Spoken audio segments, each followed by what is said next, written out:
Okay, so I'd like to discuss community emergency response. I'll break it down. It's not like a complex lecture. I'll try not to make it look like a lecture at least. So why the use of community? Everyone is a member of a community, whether it's a family or an organization, or you live on the streets, or you work with certain people in certain location. That's a community. And often when emergency strikes, it's the first set of responders are actually those who may have been affected by the disaster or the emergency.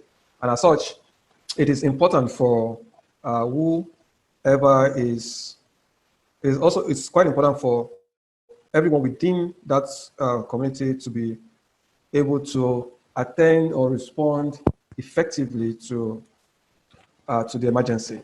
And so what we'll be discussing here is basically the basics of community emergency preparedness and citizens' behaviors and responses.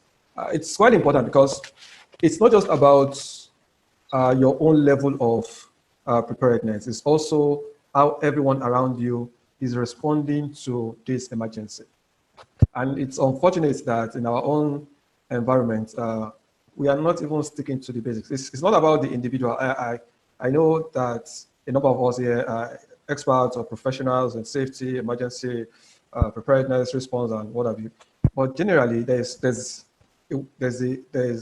we've been able to identify weakness in the Nigerian disaster or emergency management system. And the core of this is in the community. At the highest level, the strategic level, we have policies, there's national emergency management policies, there's NEMA Act and all of those things. And then they will still have Lagos State or state emergency response agencies. So at the strategic level, federal level, state level, you considerably we have some mechanism. But what is happening at the grassroots is what concerns every one of us. And while most of us know that the emergency number is 112 or 767 in Lagos, not everyone even knows this. I was in a training in the maritime sector recently. We had about 15 professionals in the room, and I was asking for the emergency number. Only one or two of them could even mention this. So if adults in the professional sector don't know the emergency number, you can imagine what is happening on the streets. But however, even when you know the emergency number 112 or 767 or whatever it is not your plan. So the idea that, oh, I'll call emergency number once it starts, it's not your plan. That is not part of the plan. So rationale, why should we plan for emergency? Or why should we get involved in emergency preparedness? As I mentioned earlier, those in the community of occurrence of an accident or an emergency form part the first line of response. So you are the first person to respond. You are the first person to respond, either as even a victim. Sometimes as a victim, you can actually be able to help yourself. You can ask people to help. You can help yourself. You can ask your family members to help. So the victims themselves, depending on depending on the severity of the occurrence, the victims themselves may be the ones helping out. It could be instruction, it could be family members, it could be neighbors, even passers-by, onlookers. But we cannot always depend on passers-by and onlookers. First person on the scene. Now, the term first person on the scene is not just the first person that gets to the scene. Technically, it means a trained person. It could be a layperson. A layperson means that they are not a firefighter or a doctor or emergency, but they're just a regular person who has basic information or knowledge and they can help. And so you could find a first person on the scene training courses online. It's common in UK, US, whatever name it's called. Basically, if you have basic emergency response. Guanquera, culo roto, cabeza de pingo, forra, negra, olor a mandarina, pelotuda, cajetú. Hello, what's happening? Hello, sir. Mal nacida, culiada, mal culiada. Can I continue? Yes, please continue. Okay. So we move. Mechanism of response is basic. Once there's an emergency, this person involved in the emergency or who has been affected by the emergency will have to react one way or the other. So what triggers an emergency? Threat activation. What do I mean by threat activation? Sometimes there are existing hazards in our environment. We've seen that the Lagos State has been Lagos State seems to be prone to gas explosions, pipeline explosions, tanker accidents. So these things, we live with them. We see them, containers falling here and there. We see them every day. But once this threat is activated, it can actually, or the hazards, dormant hazards are activated, they can trigger an emergency. Some of us are literally living on gas pipelines. Some of us are living under high tension or high voltage lines. Some of us even have, we're not living in any of this environment, but we've used our hands to create certain hazards. For instance, some of us have camp gas in our homes. Some of us, we've built, as landlords, you've built your 6 flats in your compound. You've been able to get tenants, yet you've created 5 shops under your on the ground floor, and you've welcomed in those guys selling camp gas and selling gas in bits in cylinders. So sometimes we just create some of these problems ourselves. So once there's an emergency, this person reacts. What can happen is that you could have a situation where the reaction is positive or negative. Positive reaction is due to preparedness. Preparedness is not always complex. It's about awareness, training, drills, mitigations. I will spend a few minutes to explain that. And then, of course, the opposite is lack of awareness, lack of training, lack of risk mitigation. You can, whatever you want to call it. So positive reaction is always due to preparedness. You are ready even before the emergency strikes. You just have the basic things. You just have to do it right. But once you don't have the knowledge, you don't have awareness, you don't have understanding. So there's also the knowledge, there's understanding. And unfortunately, what I found out from my experience is that even people can be aware of an emergency. Oh yeah, we know, say this thing happen, but they don't understand the level of risk. They can't fathom the significance of the risk around them. And so when it happens, they can't just explain themselves out of it. So what are the basics of emergency response? It starts with an awareness. So there's the general information. Are you aware that you have hazards around you? Risks, threats. There are different definitions to this, but basically, are you aware that you are in an environment where something bad can happen at any point in time? And then, are people even aware of the need for actions? Because it's as if people, sometimes when I get to see what is happening in the public space, once there's an emergency, it's as if people don't even have an understanding that there's a need for a certain action. What about mitigation measures? One thing I've seen over the years, growing up in Lagos, is that the Nigerians are more inclined to security situations. For instance, there's hardly, which is also creating another secondary problem anyway, there's hardly any street that doesn't have extra gates. So that's mitigation. So over time, certain communities have been terrorized by certain criminals, and community members will come together and say, you know what, let us build a gate. If you go to certain communities, they don't have, like everywhere in Nigeria, bad roads, but you see certain communities will come together and say, you know what, let us buy debris from construction sites or road construction, and let's fill the potholes. So people can relate to those things and take actions. But in case of emergency, we're not there yet compared to security or things like community physical structures. People come together to fix problems. So it is the same thing we are asking for in emergency response. We have to come together to fix the problem. And then so we move from the general awareness to real training. Again, training doesn't mean you are registering for neighbors or you're getting certifications, basic information on home safety, because there's no community without a family or families or homes. So homes make up the community. So imagine if every home is aware or they have someone who is trained and they can provide basic information to every other person, or they can react appropriately in case of emergency. Again, in terms of security, I've also seen communities where I once, for instance, when I was growing up, I remember my dad had a whistle. I play around with the whistle. My dad would say, no, this whistle is for security alertness. So we have to keep it somewhere in case there's a security, there's a burglar in one compound. You can actually use the whistle to alert every other person, and everyone who heard the sound should also do the same thing. And so, but again, what are we doing in terms of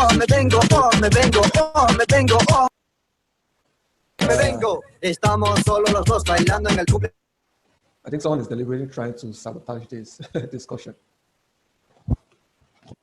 Should I continue, please? Yeah, they can. So we are trying to hack into this. Okay. Maybe after this, we'll talk about the strategy to prevent that in the future. Okay. So fire safety, again, the basic things. Fire safety is not just about using the fire extinguishers. How do we even prevent fire in our homes, in our community?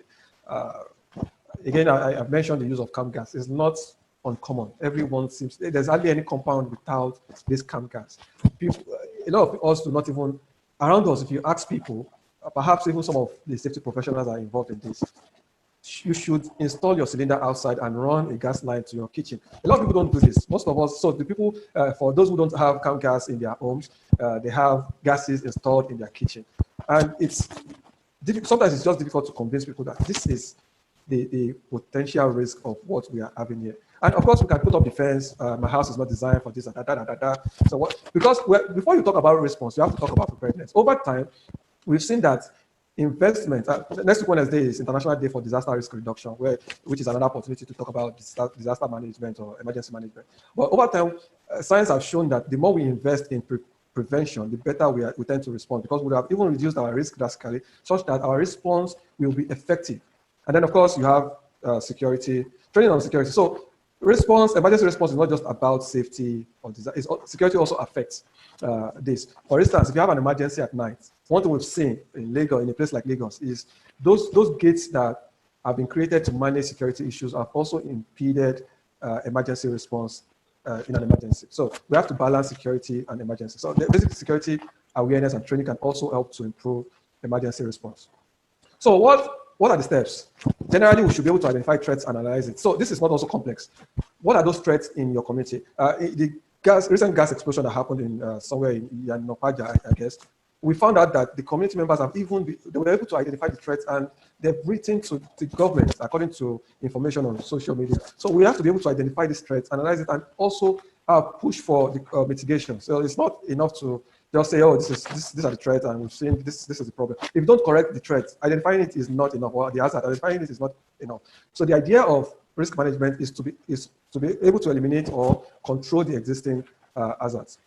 So in an emergency, escape to safety and stay away from danger. If there's any threat to life, so there's emergency. The very first thing is your safety, your own safety, the safety of your family, the safety of your neighbors, the safety of community members. Always stay away from danger. We cannot overemphasize this. One of the videos that was spreading last week after the gas explosion was a video of someone or people on a particular street approaching the fire, and while they were still approaching, there was an explosion that created a lot of shockwaves, and they ran. Why are people always walking to an emergency scene? Why? I keep asking that question. I've never seemed to be able to get the right answer. Call for professional assistance. 76712. Again, the emergency lines are not your emergency plan, but they are part of the plan. So you know that once there's an emergency, you can call this number. And when we talk about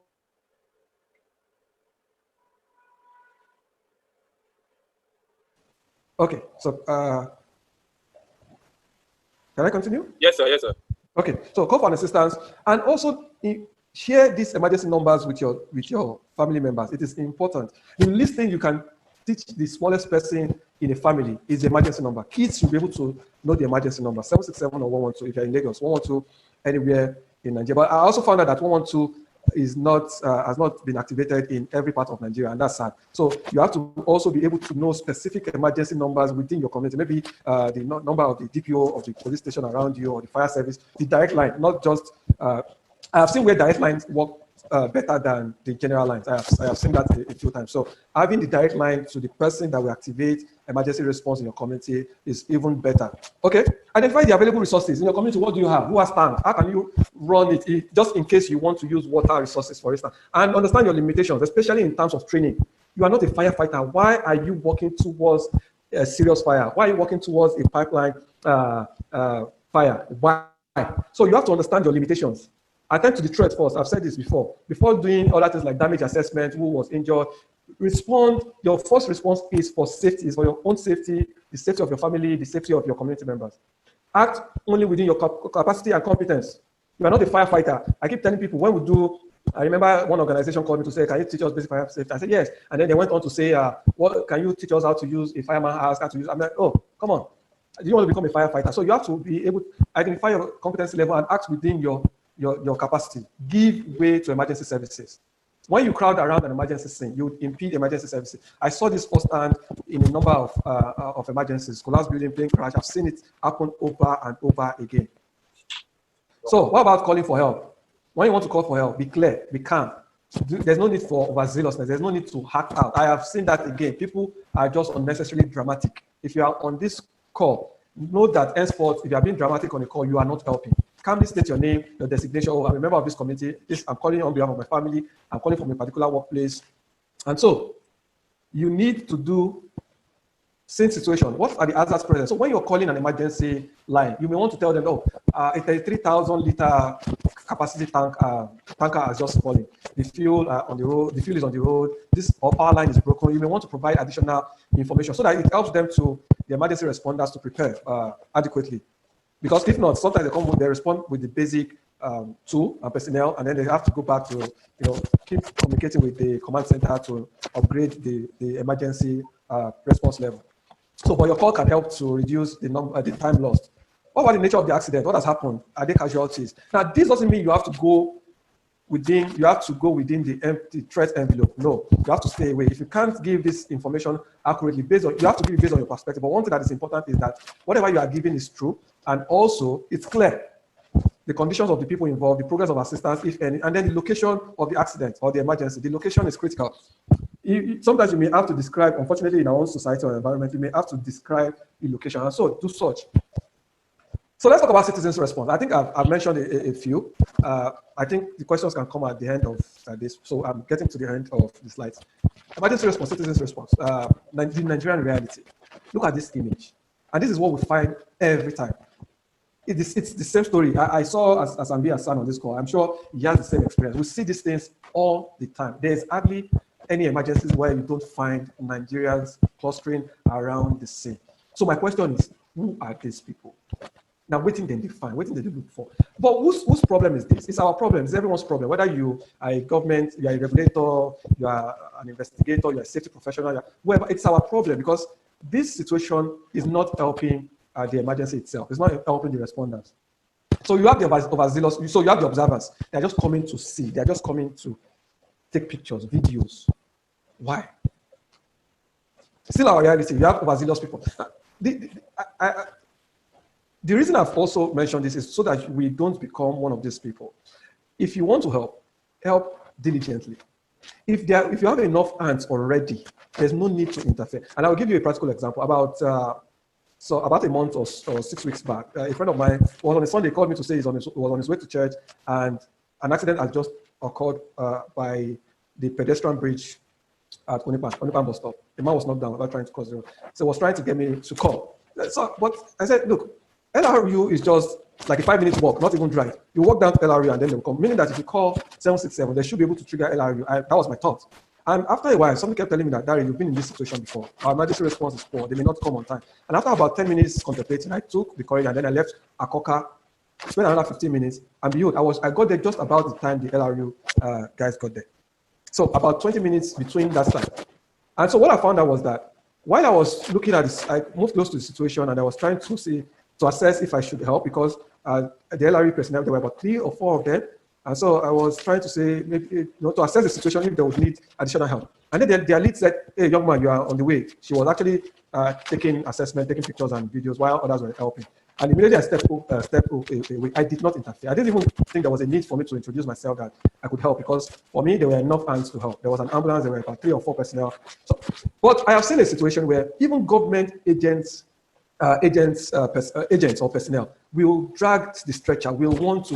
I don't want to call out the names. I have seen it a number of times. I've been in Kolas building. I was at Ghana plane crash. I have seen it. So we do not want to be part of these people because you will not be helping.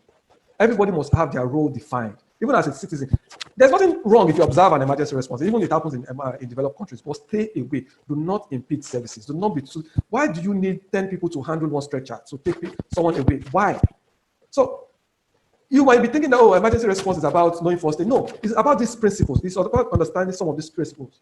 And then we have the scoopers, as they say on the street, and when you're Scooby-Doo. So there's an emergency. Rather than stay away from this. I have some disturbing videos, but I would not be sharing that here because of the sensitivity of those contexts. Why are they scooping? So we all have, before you talk about you responding, you also have a duty to educate your people. It's not just about poverty. I've heard people say it's poverty. Yeah.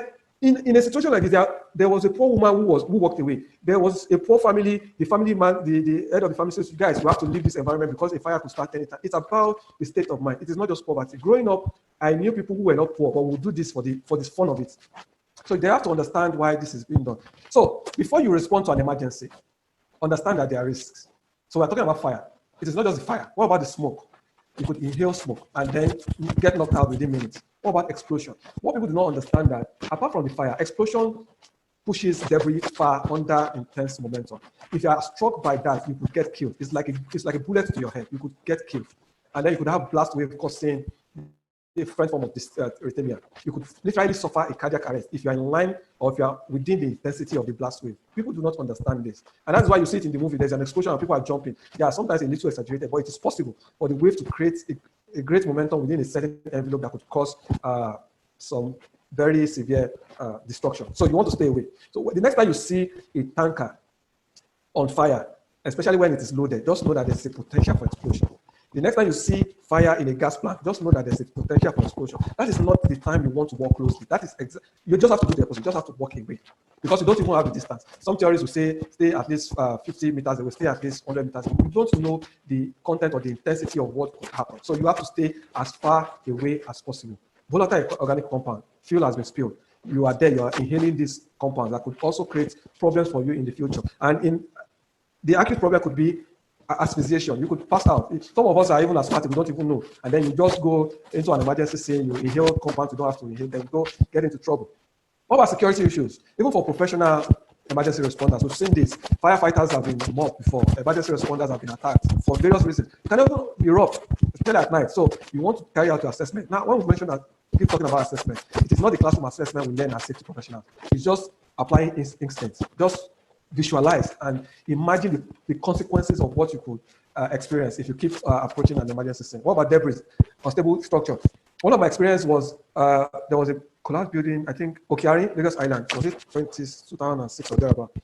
And I would never forget the image. So the excavator was moving debris. Well, they were trying to retrieve mortar bodies. And there was one slim building. That building was barely maybe some 2-3 meters in width and was about 2 or 3 story building. And I could see the vibration, the effect of the vibration of the building. The building was literally shaking because the excavator was working. And then I had to scream. Of course, some people moved away, some didn't move away, but I did. And that was the last time I got close to that building. So we have to be able to identify some of these problems. What about electricity? Any emergency involving electricity, even for me, with my experience, I will probably stay distance away because electricity is even, it's more like abstract. You can't even see it, whether it's active or not sometimes, except it's touching metals or touching other components of it. You can literally have electricity within your environment and you will not know. So for high voltage, electricity can hack up to 18 meters from the source, meaning that if it's live and you walk within the electromagnetic field, which is about 18 meters, you can get, and it's often fatal, usually, not often, usually fatal. What about animals? You could have animals. So these are some of the risks. We can't exhaust them, but these are some of our common risks. Before you respond to an emergency, you want to be the eyewitness response. You want to be the one putting it on social media. Just know that you may not come out alive. People have died like that. So some of those people that died in emergencies are not just the victims of the emergency. Some of them they became victims because they wanted to see what was going on. Okay. So the last thing is, let's institutionalize community emergency response. We'll talk about the basics. You can have training at individual level, family, but what about your community? In the United States of America, there's what we call community emergency response team. So each community, each local government, they have teams like this. There's the what do you call it? The team units. So for community emergency response team, there's even another unit of young people, school age people. What they do is they have a series of training, including first aid, fire, search and rescue. There's what we call sizing up. So you want to respond to an emergency. Before you respond, what are those things you check for? We've mentioned a few. So what anyone can do. So this is not where I would discuss learn first aid, this is management of bleeding, or this is how you use fire. No. What can you do? Be a safety advocate. What do I mean by safety advocate? Help to raise awareness. Identify hazards in your community. It's not just about identifying the hazards. What are you doing? Can you speak to the community chairperson or leader? You have holes. People are falling into manholes, and in some cases they died. So you don't want to lose a community member or anyone. It could even be your family member. Imagine you've been walking past a particular manhole for 5 years, and one day you got the news that your child is in that hole. So you know the kind of pain you would experience because you yourself have been walking past this hole for 5 years. I know sometimes when we report, nothing gets done at the community level or government level, and that is why if we can contribute money in the community to fix transformer. We can contribute money to buy broken blocks, to fill potholes. Why can't we just contribute money to do the same thing, to buy first aid kits, to buy set up water tank to get water in case of a fire, in case you want to have a community effort to fight a fire safely, I would say. Train your community members, train your family members. Some of us are safety professionals. We don't yet our family members don't know anything of what we know. So please, let's do. And sometimes it's not always easy. I can tell you from experience. Sometimes family members are like, "Oh, we have you, we've seen you, see finish." Sometimes they happen, but you have to continually make efforts. What about the children? I think it's even easier with children. Once kids want to learn everything, and whether you train them or not, they will learn something. So it is good as you are training them on how to be good citizens, helping them develop academically. It's also important that you consider safety, emergency preparedness, security issues. What about your neighbors? Are they aware? Sometimes you will not, sure, most times you probably will not be home. Right now, I am not home. What if something happens at home? Who is going to help out? So you have to train your neighbors. You have to make them aware. And then help to set up community response teams. It doesn't have to be formal. It doesn't have to be what is obtainable in the United States of America. It could be something informal, and that is what I've been trying to do in my own community. I've actually been doing that over years. Every year, I tend to train one person or two persons or a set of people, so you do the same thing. What about how you act in an emergency? You have to be a leader. Sometimes the way you behave could also trigger certain behaviors in people. When they say, that guy is a safety guy, now why is he walking away? He knows what he's doing, let's work with him.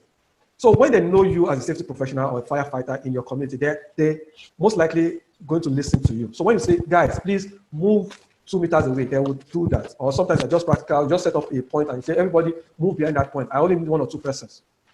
So they tend to, I've done something before. There was an emergency in Yaba, and I was trying to help, and there was people started coming around, clustering around, and I couldn't just manage the crowd. So I was able to identify one very influential area boy, let's call it for this, one of those labs. So I said to him, sir, I need people to move back. Although he acted in his own way, he wasn't the best place, but he worked. Somehow people moved away. So sometimes you just have to take the bull by the horn and act appropriately. So community-based emergency preparedness, we've said it before. For me, this is some of the things I'll be doing next week. I've done this before a number of times. Just about a month ago, I was in Ajigule where I trained some kids on first aid. This time it's not on first aid. This time there's what we call disaster management education for children. As complex as disaster management is, project management, astronomy, all these things. If you go to any European sites on this subject, you'll find modules for kids from 3 to 5 or 6 to 10. And so that is the same thing I'm borrowing. I have not created anything new. I've just gone to this site to say, look, what is applicable? What can I use in my own community? So they talk about volcano, talk about wildfire, they talk about flood. So I'm talking about flood. So I won't be talking about volcano, for instance, because it's not peculiar to flood, storms, and so on. So I'll be teaching kids come next week. So I want everyone on this call to do the same thing. And that's not all. Even in my community, we'll be discussing community emergency preparedness and response. Some of the content of what you've seen here, I was taken from the material I'll be discussing next. Each of these programs 3 hours each. So you can do the same thing. It could be a 1 hour discussion. Just let's keep raising this awareness, okay? So I hope everyone was able to get a few things. I'm sure there's nothing that is really, really new in all sense, but at least maybe 1 or 2 of my experiences that I've shared while discussing would help someone. So at this point, I would like to hand over to the host, and let's see if we have any other discussion questions, and I will be hoping that some of the professionals on this call will also contribute to what has been discussed so far. Thank you. Yeah, thank you very much, Mr. Dari. In fact, when you said 112, I was just feeling ashamed of myself. So it is 112. Most of us really, there are a lot of things that we don't even know that we need to know, and we really appreciate your enlightening moment today. We've learned a lot, and I believe our participants too have learned a lot.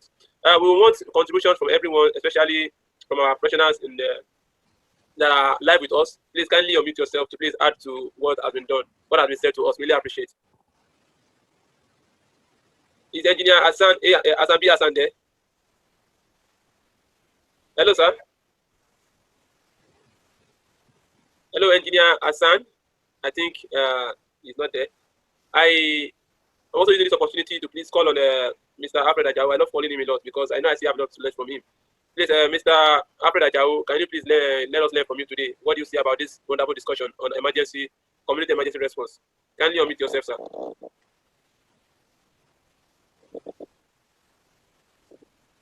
Mr. Alfred Ajao, are you there, sir? Am I audible enough? Let me know if I'm audible. Yes, I can hear you. Maybe they don't have the right to unmute. Okay. Maybe they have the right to do so. Okay. I think that is where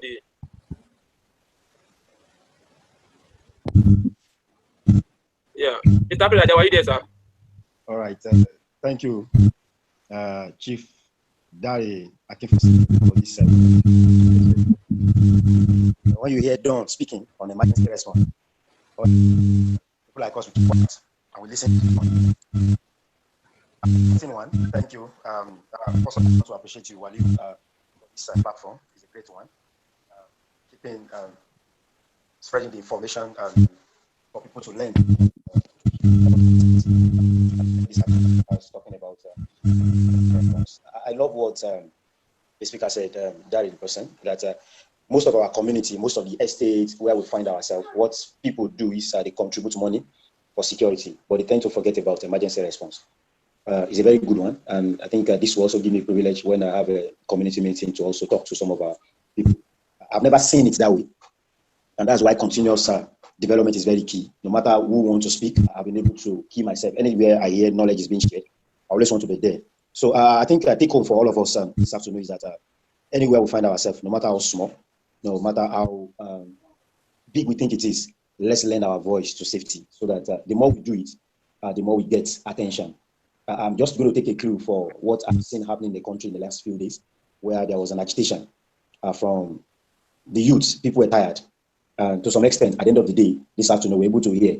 So the disbandment of the SARS. So I believe that when we keep on talking about safety, keep on hammering the same thing everywhere, every corner, people start hearing about safety, then the message will pass across appropriately. Thank you. Hello, sir. Thank you very much, Mr. Afrodajao. Really appreciate that. I think, Engineer Asambi Hassan, can you please come? I just unmuted you now, sir. Good afternoon, everyone, and good afternoon, the host, and also Dari, for this session. I mean, it's nice to hear the professional speak on emergency response and the likes.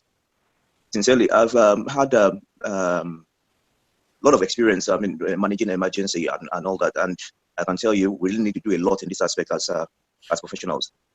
Once we get to scenes at times, you see a crowd that you can't control, and that slows down the response time and everything.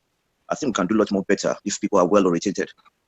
So I would say we keep on orientating people. We keep on telling people, I mean, what to do once we get to an emergency. I mean, when we get to an incident scene. Thank you very much, and God bless everyone. Thank you very much, sir. Really appreciate that. We have a question from Mr. Michael Adesoko. Please, can you please unmute yourself? Let me unmute you and ask your question, sir.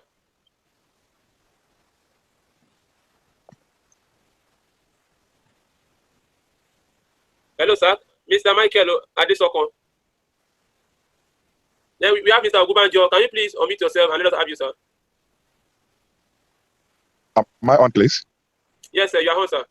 Yes. My name is Michael Adeshoko. I want to appreciate Mr. Dari for the great job, and at the same time, I want to also add this to it, make this contribution on the aspect of emergency response and people flooding the crime, the scene of emergency. It could sometimes be a crime scene, and we also need to add this to information chat that the fingerprints that are being collected on various registrations, including banking, registration at schools, registration at various points where bio data are being collected. We must understand that these informations that are being collected, that includes our fingerprints, are usually used to process or to as a tool to investigate a crime scene. For example, I don't know if I should say this, but we must understand that some of the problems or some of the impediments that frustrated the investigation of a former governorship aspirant who was assassinated in one of the southwestern states, who was assassinated in his house at I think Ikoyi or thereabout, who was stabbed. The investigation was impeded because when they got to the crime scene to carry out investigation, forensic investigation, they discovered that over 16 million, as reported, they discovered that over 16 million fingerprints was found in the entire places, including the stairways, the walls, the tables, the chairs, everywhere. So with this, who are you going to arrest? So we need to also understand that the crime scene or the place of emergency is not a place for people to run to or people to try to rescue when they don't have any mission there. For example, if I'm going to be rescuing anybody or anything happens and the person die or whatever, I have certifications I have proves that shows that I have the capacity to deliver this first aid or to deliver this emergency response, which I might be carrying out at that particular. Hello, sir. Can we hear you? Oh, so if we at scene of emergency, I believe we'll go a long way to also in the area of understanding what their own safety also is when it comes to their information at crime scene. Mr. Dari, God bless you. Thank you very much, sir. We also have one person, Mr. Ogunbanjo Idris Omalade. Please kindly unmute yourself while you ask your question or add your contribution to it, sir. Mr. Ogunbanjo Idris Omalade. Yeah, can you hear me? Yeah, we can. You can, sir. Okay. Good afternoon, guys. I want to thank the resource person. I want to thank the host, Mr. Waliu. I want to say you are doing a great job. And two things quickly. I want to say that I'm looking forward to a time that the safety professionals in Nigeria individually will come up with programs on our social media platforms to let people know. For instance, you made mention of emergency scene. I am a firefighter. And we see this every day. You see people dragging the branch that is the hose with which you fight fire. They drag it with you. You see all sorts of time whereby safety professionals in Nigeria will come up individually on our social media. Let's try to enlighten people. Let them know what they are doing. That is one. Number two, the issue of concern. Just like I said earlier, I am a firefighter. I want to say this. There was a particular course I attended sometimes. And a Lebanese man told us something that you need to know is the closest fire station to you, the closest hospital, and so on and so forth. Well, I wouldn't want to say the 112 and the 767 are not functional. They are. But I want you to know that calling the nearest fire station will be more effective than you calling the 112 because the 112 has a chain of command. When you call the 112, I can tell you with every authority that it goes to a command center which dispatch the information to about 13 agencies. 13 agencies in Lagos State. Now, it is from there, they will now check. Okay, they will now have to decipher it. Is it fire? Is it a dead body? Are you in need of ambulance? ATC. Before they will call the fire service, before the fire service will call the nearest station, and so on and so forth. But if we have the number of the closest fire station, or the fire station that covers our area, I am very sure before the 112 will reach the fire station headquarters, the closest fire station you are called might just be very, very close by to the scene of emergency. So it's and for me, Nigerians, we know we have something that we love something that is free. Maybe simply because the one for the fire stations are normal lines that the money will be deducted from your line. People don't like calling that, or people don't have it. So I want to encourage us to share the information. The 112 and the 767 works very well, but it takes time for you to get to the actual point. But if you call the closest fire station, they are there to just pick up the call, and there they go. So I want to thank you guys. You are doing a great job. Mr. Waliu, thumbs up for you. Thank you. Thank you very much, Mr. Ogunbanjo. Our powerful guest, what can you say about that? Mr. Dari? Hello, can you hear me? I'm still on, right? Yes, sir. You're very fun, sir. So I particularly like the contributions from everyone. We'll discuss some of these things from the perspective of security. So even when, for instance, if there's a security issue in an emergency, the police or the responding security agency have the right to, let's say, arrest or what's the right word to use, detain you until necessary things are done. So you also don't want to implicate yourself in such a situation. If you are responding to an emergency, you are doing so specifically to help out. If you responding, we had to the crowd that clusters around the emergency, then move away. If you're responding, will put your life at risk, then move away. If you're responding, will impede the services of the professional, then move away. And so, we can keep going on. It's actually a robust field, emergency response, but this is the bit we can discuss. So I like the perspective from the security perspective from, I think, Mr. Michael. I like the one from the last speaker. The truth is, we still have a system where our emergency response is poor. Yes, we have all these agencies. Yes, what we have now is better than what we had maybe 20 years ago. But we should not think that we've arrived because we're far away. How could anyone explain that I left Akoka and still got to a scene of an accident where you could literally walk to the LRU